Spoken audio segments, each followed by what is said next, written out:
Tapi memang di depan istri Pak ada orang yang hebat. Mati kutu kita semua di depan istri.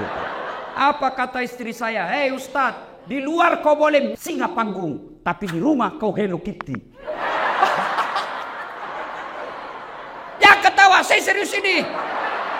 Dia pikir gampang jadi suami. Coba lihat itu kasihan. Kadang-kala bawa Grab, motor, di jalan kempes bannya, dia tidak telepon kamu itu. Kenapa? Cukup saya menderita, tidak perlu istri saya tahu. Itu di dunia, di akhirat lagi dicari tuh suaminya. Kalau ibunya masuk neraka, ada 4 laki-laki yang melindungi. Sebelum diperiksa amalnya istri, sebelum diperiksa amalnya ini istri, ada 4 laki-laki yang tanggung ibu-ibu nih. 1 bapakmu, 2 saudara laki-lakimu, 3 suamimu, 4 anak laki-lakimu. Kami laki-laki tidak ada yang tanggung. Makanya jangan suka ngomel.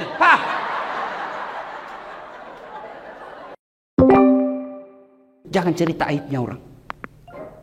Ayuhibbu ahadukum, sukakah kamu memakan bangkai sesama manusia? Dan ghibah inilah yang memutuskan tali persaudaraan kita. Tidak ada orang senang dicerita. Ibu-ibu kan biasa kumpul.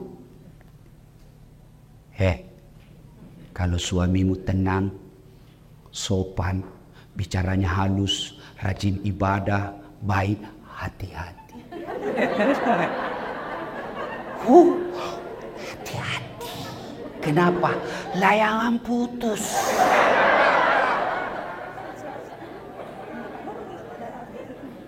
Berhenti.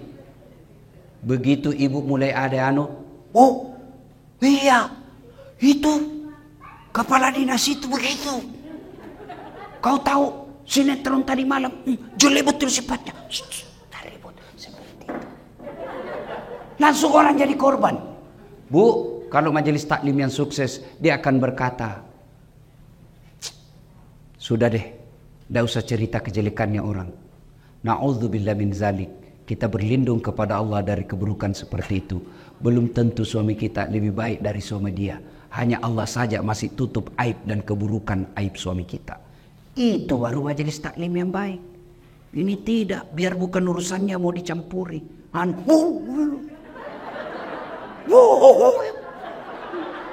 Ketawa kau karena kau bayangkan dirimu semua. Bu, yang suka ikut campur urusannya orang, itu nanti takdirnya hidupnya seperti tauge. Tahu tauge? Coba lihat tauge. Suka ikut campur tuh? Gado-gado ada. Tahu isi ada. Pecel ada. Soto ada. Karena dia suka ikut campur, Allah takdirkan bengkok. Maka kalau ada di kantor ini, di majelis taklim kumpul, gosip, teriaki. Pagi-pagi toke nih Satu, yang bisa memutuskan tali persaudaraan kita, ghibah. Dan itulah yang Nabi katakan, sittatu asya'in tuhbitul amal. Ada 6 sifat yang menghancurkan amalmu. 1 diantaranya, al-istighalu bi'uyubil khalqi, toge. Berhenti cerita kejelekan orang. Yang kedua, penyebab putusnya persaudaraan apa? Sangka buruk. Lewat. Wah, kayak tidak kenal aja. Mentang-mentang sudah jadi istri wagub. Dulu waktu mau dipilih, senyum kiri kanan. Bukan sombong. Beliau lagi buru-buru mau ke toilet. Itu namanya sangka baik. Masa dia yang jawab-jawab WhatsApp saya? Dulu setiap saat jawab, sekarang tidak pernah lagi dijawab. Tertimbun WhatsAppnya ibu, sangka baik. Ibu-ibu, jangankan mengolah kantor begini, rumah tangga aja pasti kacau kalau suami istri sangka buruk. Kenapa ya? Itu tiba-tiba dilantik. Padahal dia baru 4 tahun jadi pegawai. Saya sudah 18 tahun tidak diangkat-angkat. Betul Bapak 18 tahun tapi otaknya Pentium 1. Lambat loading. Prosesornya sudah tua. Bikin surat, siapa wali? Sudah Pak, tinggal diteken. Belum sudah namanya itu dong. Ini betul 4 tahun tapi otaknya Pentium 4. Cepat loading. 1 kali penjelasan, siap Pak. Belum ditanya sudah selesai. Itu sangka baik. Ibu-ibu sangka baik sama suami. Jangan selalu kau periksa HP-nya. Kau kira yang nak cari nafkah? Saya darah. Ada juga perempuan kayak suaminya kayak tahanan politik. Baru pulang, mana HP-mu? Dengar ini. Ada 4 penghuni api neraka. 1 diantaranya istri yang suka memaki suaminya. Itu hadis Nabi loh. Ada 3 golongan orang yang tidak diterima amal ibadahnya. 1 diantaranya istri yang durhaka sama suaminya. Ada yang tanya, bagaimana kalau suami durhaka sama istri? Tidak ada dalam hadis.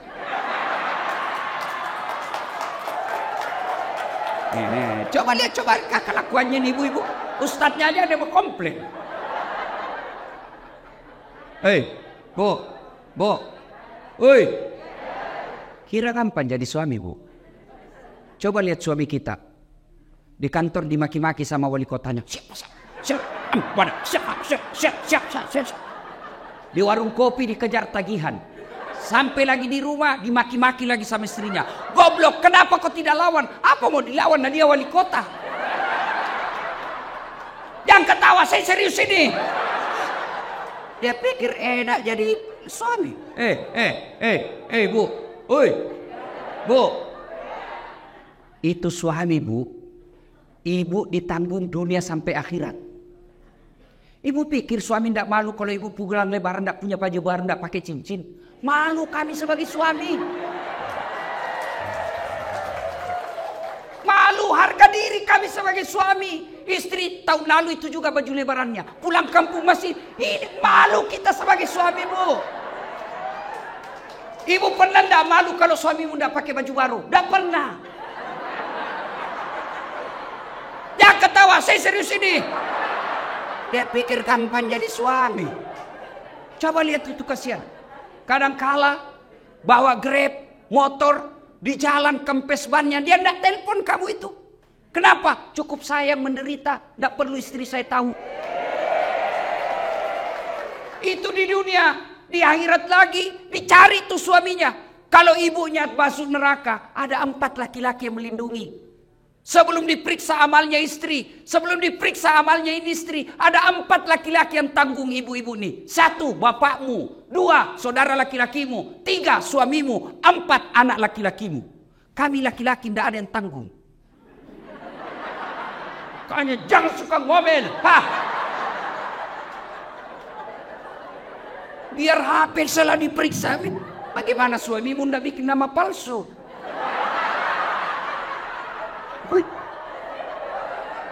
Saya begitu bu.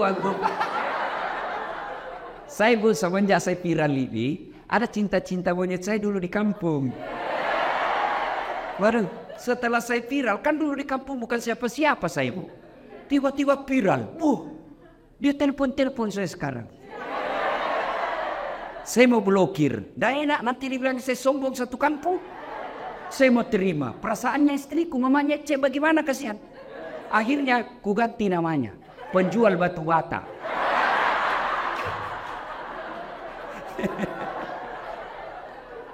Suatu ketika saya lagi nonton sepak bola. Tiba-tiba bunyi telepon. Istriku berteriak, mamanya cek, Ustaz, penjual batu bata. Mati saya. Terpaksa saya tidak boleh panik. Kalau panik ketahuan. Santai aja.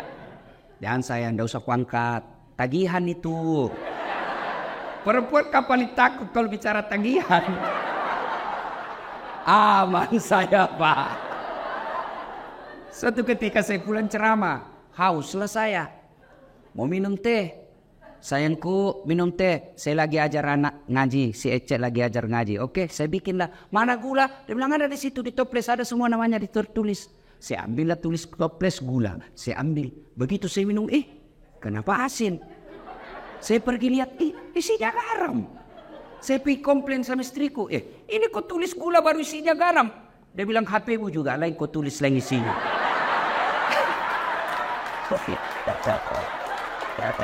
Salatullah salamullah ala toha rasulillah. Salatullah salamullah ala yasin. Alhamdulillah. Jadi jangan sangka buruk. Masa suami yang carikan nafkah, yang belikan baju, yang nyicilkan mobil, yang nyicilkan rumah, masa ibu curigai terus?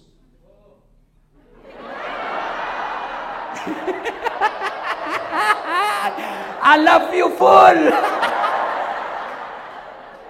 Tenang Pak, saya bela kau hari ini. Karena kau takut sama suami istrimu ini. Ini. Tapi memang di depan istri Pak ada orang yang hebat. Mati kutu kita semua di depan istri.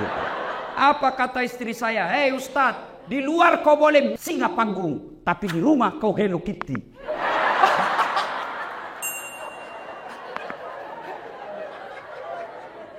Bu, telepon suami. Kau tidak dijawab. Oh, suamiku lagi sholat duha. Tenang perasaan. Telepon lagi jam 12. Kok belum dijawab? Oh, berarti lagi sholat berjamaah. Tenang perasaan. Telepon jam 2. Belum dijawab. Oh, berarti suamiku lagi meeting sama wali kota. Telepon lagi. Tidak dijawab. Oh, mungkin HP-nya dilupa di mobil. Tiba-tiba masuk WhatsApp. Saya lihat suamimu bonceng cewek cantik betul. Oh, berarti suamiku lagi nge-grab.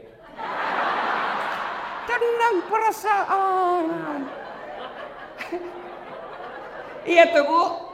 Bu. Hei. Apa enaknya sangka buruk sama suami? Sebutkan. Apa? Capek. Apa enaknya sangka buruk? Stres. Kalau kau sangka buruk, apa yang kau dapat? Sengsara kan? Coba kalau sangka baik. Kenapa? Dosanya dia, ibu tidak tanggung. Dia selingkuh, tidak ada urusan. Saya tidak tahan Ustaz. Bukan dengan mempermalukannya di medsos. Tak kusangka kau begitu. Andai ku tahu begini, aku tidak menerima lamaranmu. Apalagi tidak, Nasoduk punya anak 2. Maka lebih baik apa? Kau tanggung dosamu. Kau berbuat di luar Pak, kamu yang tanggung. Beda kami laki-laki. Kalau istri keluar tidak izin, kami laki-laki tanggung dosanya. Kalau istri tidak pakai jilbab, kami suami yang menanggung dosanya. Kalau istri tidak sholat, kami suami yang tanggung dosanya. Itulah makna ayat ku anfusakum wa ahlikum nar. Makanya ibu tenang deh, jangan sangka buruk. Orang yang selalu sangka buruk memutuskan tali persaudaraan. Panjang mau dicerita, tapi waktu yang terbatas. 2. Sedekah. Bu, pernah lihat orang diantar ke kubur? Pernah? 3 yang mengantarnya kata Nabi. 1. Keluarga. Bu, ibu meninggal, jangan pikir suami mau masuk dalam kubur. Meskipun waktu ibu remaja dia gombal, gunung kan kudaki, lautan ku seberangi, masjid kau lewati. Begitu ibu meninggal, jangan pikir suami mau masuk menemani ibu di kubur. Enggak. Ada kawan saya naik haji 2012, 2016. Begitu meninggal istrinya baru-baru bengkak matanya Pak.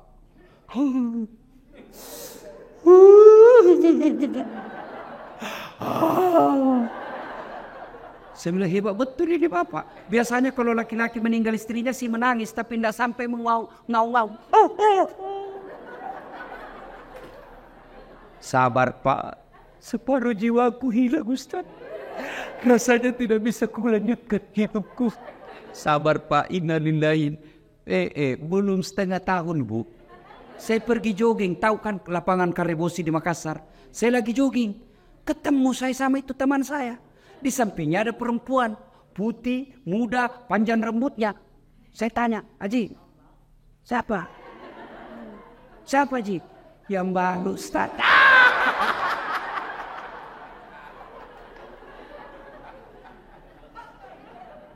Yang kedua mengantar ibu ketika meninggal. Apa ibu? Harta. Harta pun kembali. Seluruh mobil keluar, motor keluar. Begitu masuk ibu, jangan pikir ada harta masuk dalam kecuali kain kafan. Parfum. Hilang Hugo Boss. Hilang semua kita punya BlackBerry apakah parfum-parfum yang mewah itu. BlackBerry bu? Apa? Pokoknya itulah yang saya maksud. Saya bukan anak gaul ibu. Saya parfum saya bu Rexona. Selesai. Kayak ibu-ibu sekarang ini dibodoh-bodohi sama mode. Sabunnya aja 3 macam. Lain labu wajahnya, sabun wajah, lain labung ketek, lain labung ini. Kasih setengah mati suami cari uang. Saya sabun colek. Selesai.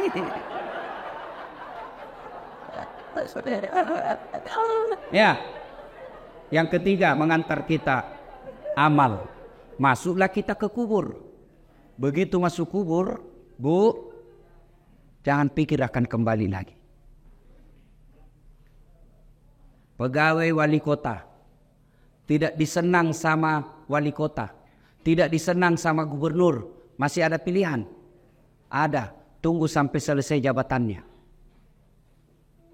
Tidak disenang sama wali kota, tunggu sampai dimutasi, selesai urusan.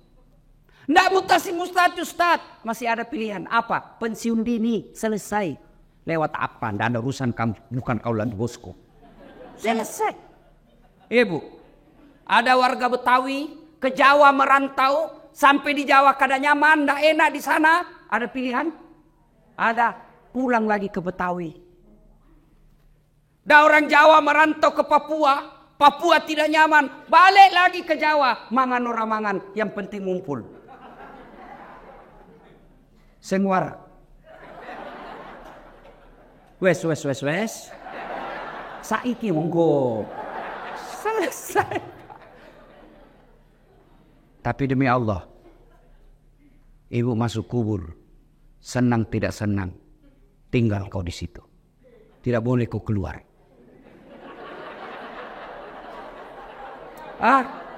Ternyata sudah masuk kubur. Tidak nyaman, keluar dulu deh. Ibu pun kalau keluar lari satu komplek. Tidak ada yang mau dekat sama ibu. Ketika sudah masuk dalam kubur, 3 aja yang bisa menolongmu, kata Nabi.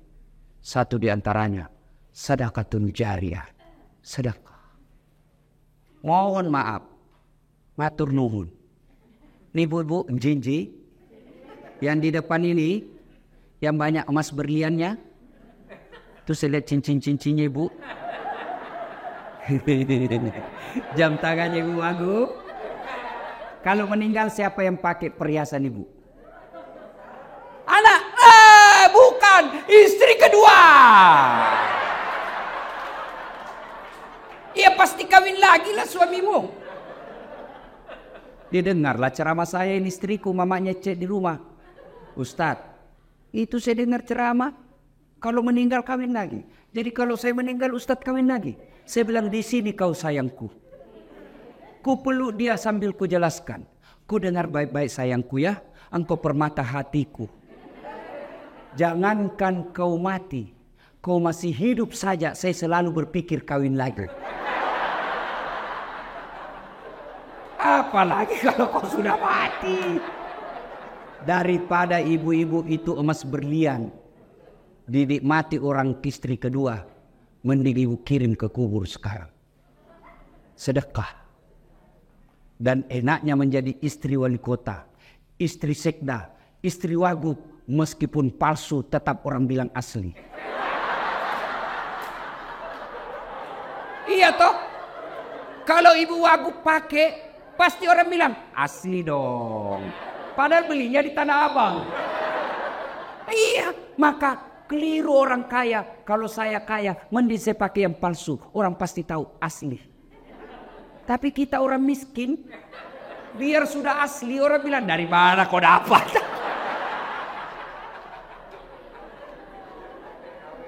Ibu, Oi. Ibu, suami mulai lain-lain. Mulai ibu curiga. Kenapa ya ini suami saya? Selama ini tidak pernah pakai parfum. Setiap mau keluar sekarang cari parfum. Kalau tidak ada parfum dia cari pengaruh ruangan. Itu 50% ibu wajib curigai. Kenapa ya? Setiap terima SMS selalu masuk toilet. 70% itu ada masalah. Daripada ibu curhat di medsos, cerita ke tetangga, cerita ke majelis taklim, cerita ke ibu PKK, mereka demi Allah tidak mampu menyelesaikan masalah. Lebih curhat kepada Allah. Doa namanya dalam sholat hajat. Ibu menangis di hadapan Allah. Tapi saya tidak tahu baca doanya, Ustaz. Doa bukan membaca. Doa bukan menghafal. Doa itu curhat. Bahasa Arab bukan. Bahasa Belanda boleh. Bahasa Betawi silakan. Bahasa Inggris kalau kau tahu. Bahkan boleh pakai bahasa isyarat.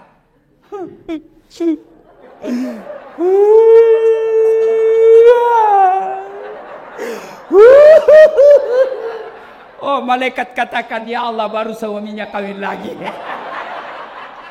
Silakan. Sudah itu, ya Allah, Engkau Zat yang memelihara dan menjaga suamiku. Tidak mungkin saya bisa menjaganya 24 jam. Aku serahkan suamiku, Engkau menjaganya.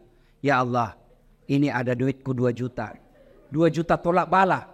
Mudah-mudahan 2 juta ini suamiku terhindar dari wanita jahat. Bismillah, bawa ke panti asuhan besok. As-sadaqah itu bersedekah. Supaya anak tidak kena narkoba. Supaya suami tidak kena mutasi. Tidak usah cari muka sama ibu aku. Ya bu. Ya terselip. Gimana caranya? Sholat hajat, minta pertolongan kepada Allah. Ya Allah, lindungi suami saya. Ini 1 juta, tolak bala supaya suamiku tidak terkena musibah mutasi. Ya Allah, ini 2 juta supaya istri suamiku terhindar dari wanita jahat. Coba ibu amalkan, sholat hajat namanya. Saya tidak tahu niatnya, Ustaz. Masa ibu tidak tahu niat? Niat itu begitu ibu wudu, saya mau sholat hajat. Itulah niat, tidak harus diucapkan. Mau ucapkan, sholli sunnatal hajjati, raka'ataini lillahi ta'ala, Allahu Akbar. Tidak hafal bahasa Arab, bahasa Indonesia. Saya niat sholat hajat, 2 rakaat sunnah hukumnya bagi saya lillahi ta'ala, Allahu Akbar. Itu pun tidak hafal. Berdiri tegak menghadap kiblat, Tuhan, sholat hajat ya, Allahu Akbar. Salatullah, salamullah, ala toha rasulillah. Salatullah, salamullah, ala yasin. Allahu Akbar. Ayo salat, sedekah. Jangan terlalu pelit. Bapak-bapak nih yang ada di depan saya, supaya bapak tidak kena musibah mutasi, sedekah. Percaya ibu, tidak ada orang bangkrut gara-gara rajin sedekah. Tidak ada orang yang senang orang pelit. Ibu saya tanya, senang wali kota yang pelit atau dermawan? Senang ibu wagub yang pelit atau dermawan? Senang tetangga yang pelit atau dermawan? Senang yang mantu dermawan atau pelit? Tidak ada orang suka orang pelit. Bahkan orang pelit sekalipun tidak senang sama orang pelit. Jangan kau ke rumahnya, pelit dia. Padahal dia juga pelit. Begitu jeleknya itu sifat pelit. Tolong carikan saya di Jakarta Selatan ini yang bangkrut dan sengsara gara-gara rajin sedekah.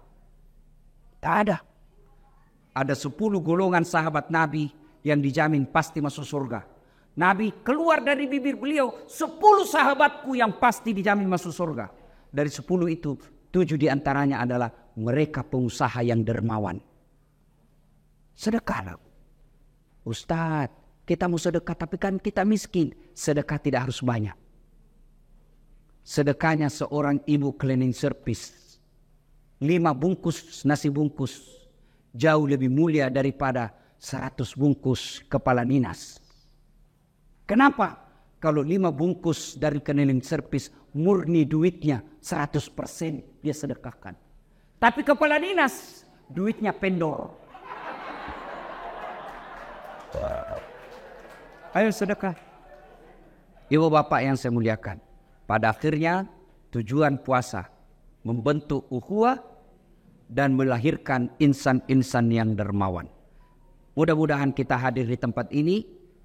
Kalau ada yang selalu terlanjur memutuskan silaturahmi gara-gara pilpres, baikkanlah. Karena Pak Prabowo dan Pak Jokowi sekarang sudah satu paket. Berhentilah bermusuhan cebong kampret. Tidak ada gunanya untuk kalian. Yang kedua, kalau ada rezeki Allah berikan, sedekahkanlah supaya Allah tambah 700 kali lipat. Demikian, mudah-mudahan ada manfaat. Lebih dan kurangnya mohon dimaafkan. Ibu Wagub tadi berpantun, saya pun mau berpantun. Burung cendrawasih di atas batu. Terima kasih dan thank you. Assalamualaikum warahmatullahi wabarakatuh.